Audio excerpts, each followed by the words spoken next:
Blank enumeration form है। आपके पास जो फॉर्म्स आए हैं उसमें ऑलरेडी आपका नाम, आपका एपिक नंबर, EPIC जो यहाँ लिखा है इसका मतलब होता है एपिक नंबर, यानी वोटर कार्ड के ऊपर जो नंबर लिखा होता है। बाकी सारी डिटेल्स आपकी ऑलरेडी लिखी हुई हैं। आपके फॉर्म में QR कोड बना हुआ है, आपकी एक ऑलरेडी फ़ोटो लगी हुई होगी, और यहाँ पर जो साइड में एक कॉलम दिया होगा आपके फॉर्म से, वहाँ पर आपको अपनी रीसेंट यानी अभी की एक पासपोर्ट साइज़ फ़ोटो लगानी है।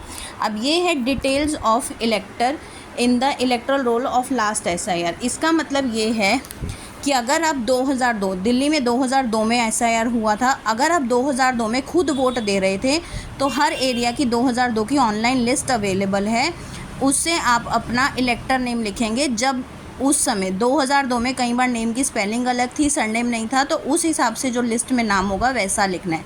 एपिक नंबर भी 2002 के हिसाब का आएगा इधर, क्योंकि ये वाला जो ऊपर T सीरीज़ से लिखा होगा एपिक नंबर, वो वाला यहाँ नहीं आएगा क्योंकि 2002 में एपिक नंबर अलग अलग थे।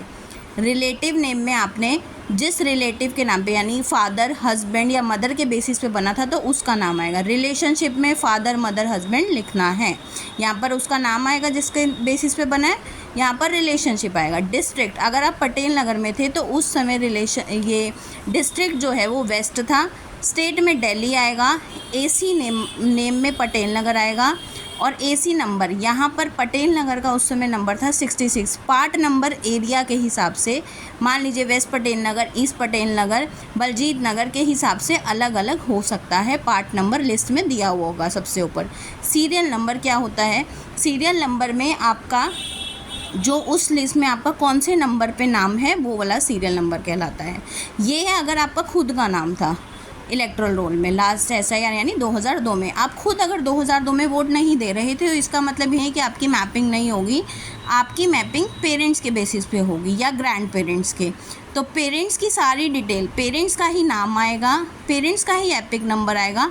रिलेटिव नेम भी पेरेंट्स का जिस बेसिस पे कार्ड बना था वो सारी इन्फॉर्मेशन यहाँ वाली, अगर आपके बच्चे का आप भर रहे हैं तो यहाँ वाली सारी इन्फॉर्मेशन आपकी उठ के इस तरफ भरी जाएगी अगर आप अपने बच्चे का फॉर्म भर रहे हैं जो कि खुद 2002 में वोट नहीं दे रहा था। ओके, नाउ ये जो इन्फॉर्मेशन है, ये date of birth, Aadhaar number, ये सारी चीज़ें जिसका ऊपर नाम लिखा होगा फॉर्म में उसकी डिटेल्स आएंगी यहाँ पर सारी। या डेट ऑफ बर्थ यहाँ पर लिखेंगे आप। डेट जैसे मान लीजिए 18 सितंबर 1990, 18091990, इस तरीके से बॉक्स में लिखनी है। फिर है अगला आधार नंबर। यहाँ पर आपको आधार नंबर लिखना है, ऑप्शनल है, लिखना चाहते हैं तो लिख दीजिए। यहाँ मोबाइल नंबर, यहाँ फादर का नेम आएगा जिसका ऊपर सबसे ऊपर फॉर्म में नाम है उसके फादर का नाम। फादर का epic number, epic number EPIC मतलब अगेन वही होता है वोटर कार्ड का नंबर। अगर आपके फादर का एपिक नंबर है आपके पास वोटर कार्ड का तो आप लिखेंगे, नहीं तो खाली छोड़ देंगे। मदर का नाम लिखेंगे अपनी, सेम मदर का अगर एपिक नंबर है तो लिखेंगे, नहीं तो खाली छोड़ देंगे। अब स्पाउस का मतलब क्या होता है? स्पाउस यानी हस्बैंड के लिए वाइफ, वाइफ के लिए हस्बैंड। तो अगर आप मेल हैं तो आप अपनी वाइफ का नाम लिखेंगे, अगर आप फीमेल हैं तो आप यहाँ पर अपने हस्बैंड का नाम लिखेंगी। उसके बाद यहाँ पर उनका epic number, again voter card का नंबर अगर आपके पास है तो। यहाँ पर सबसे नीचे लिखा है signature / left thumb impression of इलेक्टर, यहाँ या फिर एडल्ट मेंबर।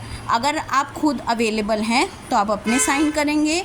अगर आप अवेलेबल नहीं हैं यानी आप कहीं बाहर रह रहे हैं पर स्टिल आप वोटर कार्ड में नाम मेंटेन करना चाह रहे हैं, बिकॉज ऑफ सम रीज़न आप नहीं अवेलेबल हैं, तो आपका फॉर्म कोई और रिलेटिव भी भर सकता है। अपना नाम और साइन करेगा और साथ में अपना रिलेशनशिप लिखेगा कि वो आपका कौन लगता है, और यहाँ पर मेरे यानी BLO के सिग्नेचर होंगे। इस तरीके से आपको दोनों फॉर्म्स भरने हैं।